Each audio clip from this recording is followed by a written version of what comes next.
कैसे हो दोस्तों आज हम लोग बनाएंगे पहली बार चाउमीन। और देखिए, चाउमीन बनने के लिए जो जो चीज़ चाहिए सब कुछ तो रेडी हो चुका है। चाउमीन भी बॉयल हो चुका है। तो अभी हम लोग स्टार्ट कर दिए हैं चाउमीन प्रिपरेशन। और आज हम लोग बनाएंगे वेज चाउमीन। तो देखते हैं, चलिए कैसे बनते हैं चाउमीन पहली बार।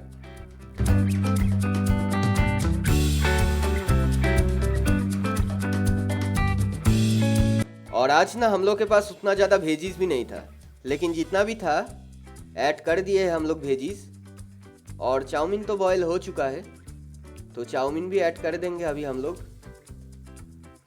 देखिए, चाउमीन भी ऐड हो चुका है। अभी हम लोग ऐड करेंगे इसके अंदर सॉस।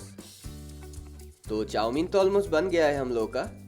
तो कैसा लगा ये वीडियो ज़रूर बोलिएगा कमेंट करके। और अगर अच्छा लगा तो चैनल को सब्सक्राइब कर दीजिएगा।